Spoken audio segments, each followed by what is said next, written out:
Elisabeth, you defend a noetic conception of aesthetic experience. Now, to have a noetic conception of aesthetic experience, you need to be conscious and have a consciousness. That's obvious.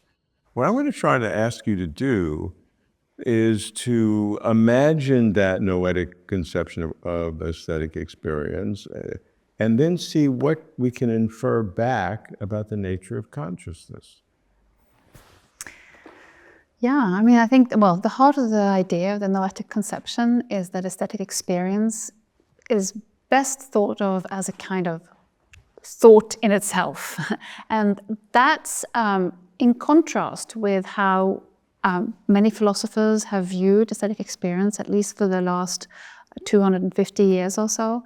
Namely that it is really about a hedonic state of mind, right? So that it's kind of based on pleasure. It might be a certain kind of pleasure, but it is, really the thought is that it's a kind of well-being. And that it's defined, as we find it already in Kant's third critique, in contradistinction to the cognitive, okay? So it seems to me that everything in our discussions about this points to the fact that separating the aesthetic from the cognitive in that kind of way is immensely unfruitful. It's left us with a notion of the aesthetic, which is really thin. So I want to bring back in the intellectual and therefore the kind of noetic idea of a conception of aesthetic experience, which, as you point out, relies fundamentally on quite a complex understanding of what consciousness is. It's clearly, I think, in the case of aesthetic experience, a state of mind, if you like, or which relies on everything you might expect, like feeling and perception. But it also activates, complex, more like problem-oriented or problem-solving oriented kind of exercises. Being able to engage in parallel thinking and looking at what's possible and what's not, and like balancing these out together. So, I guess the short answer to your question is it really points to a immensely complex understanding of what it is we do when we engage in conscious thought, that there might be, higher order conscious states and lower order conscious states, working kind of in tandem in very interesting kind of ways at the same time. Explore that a little deeper, because those are some theories of consciousness in terms of how it actually works. First order and second order, higher order theories. Of course, many theories of consciousness. And so as you see this fine-grained approach to aesthetic experience, which is it's a unique aspect of consciousness to have aesthetic appreciation. Yeah. And so how can you apply that to the kinds of things that consciousness has to do? Yeah. Well, I mean, I think, rather than thinking of aesthetic experience as a pretty straightforward kind of mental state where we are focused on one object of attention, one object of appreciation, and we are like trying to draw out its aesthetic qualities, if you like, or like benefiting in some sense from its aesthetic features in a fairly personal, subject-oriented kind of way, that it is really a case of, engaging in highly complex mental states, which of course do rely on, as I said, the kind of our affective tools and affective resources, but really, is a kind of creative process in itself, if you like, of trying to, and this is not just in relation to like interpretation of artworks. It really is just kind of, we're kind of mapping and tracking, our surroundings in a multitude of ways at any one time.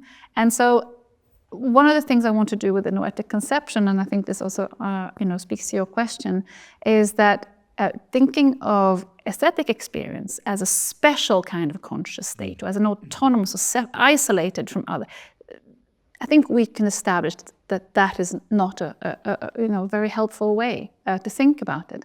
Really, it is, a question of reintegrating what we have thought of as autonomous and isolated back into a much more general way of thinking about consciousness and what it is our consciousness can achieve when we focus on particular object of attention.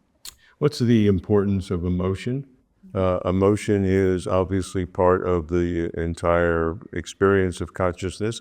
Some theorists would put emotion at the core of consciousness. Yeah. Emotion defined a little bit more broadly, but still emotion. Most wouldn't. But emotion is a critical part of the aesthetic experience. Yeah, absolutely.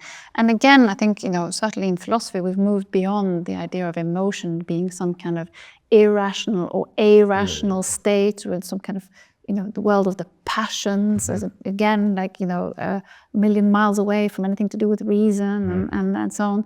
So we have, more or less cognitive approaches to the emotions too, as mental states that can pick up on things in the world and really reveal something to us about the world. So I think the emotions are going to be important, but I do want to downplay the role of the emotions a little bit, only in my conversation with accounts that have, looked for all the answers to what aesthetic experience is in the emotions, right? And so I just want to give them a place in the account, but not be the dominant partner that they have been, and effectively, ridding us of the cognitive dimension of our aesthetic consciousness in the way that they have. So they have a role to play, but there are also other kinds of mental states that are going to help us understand. Why was that the case? Why was artistic experience so embedded within the concept of emotion as opposed to the cognitive? Well, I mean, you can give a historical, kind of philosophical historical answer to that, which really has to do with the fact that, we move in the second half of the 1700s from a conception of aesthetic value or beauty, from a kind of classical formalist account of something that you can see in symmetry, and something you can see in lines, and something that is an objective feature of things, to a point where, philosophers think, well, we can't prove it, and there seems to be disagreement, and we can have no rules for this kind of thing. So a better way to think about it is it can't be a part of logic or knowledge-seeking exercises, but what we can do is think about it in terms of our emotions. So this is, in a way, like a subjective turn, if you like.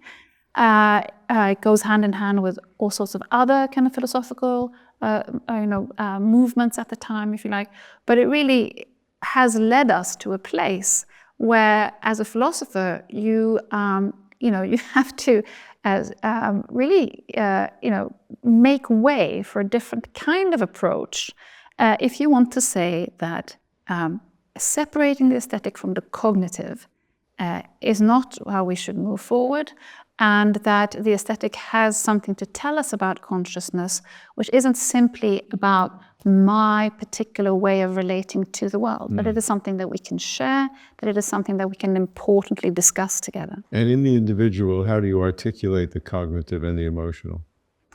Well, of course, these are fuzzy boundaries, right? So, but I think, it's going to take us a long and hard work for us to really reconceptualize the relation between these two entirely. The risk is, of course, if you the advantage of saying, here's something which is entirely separate from something else, is that they can retain a certain identity. But if we find that at least one of those things have then been watered down or thinned out so much as that you don't really understand what the value of this, in this case, the aesthetic is anymore. It can't be moral, it can't be cognitive, it can't be anything, it can't be religious, it just has to be aesthetic. Well, what is the aesthetic? Oh, that we don't know, right? But if you can, so the advantage is in a way that's kind of an easy way forward. If you want to bring two concepts like the aesthetic and the cognitive closer to each other, there's going to be a gray zone where you think, which is which, and how do we merge, isn't there a reductivist risk here? And there will be, but I think, maybe the best way of thinking about it is that cognitive, and at least in terms of the kind of conscious, mental states that we were discussing, are a part of every kind of way in which we relate to the world. It doesn't mean that, this particular state, like a moral state or a religious state, is necessarily purely reduced down to the cognitive, but we have to make room for the cognitive aspects of aesthetic experience.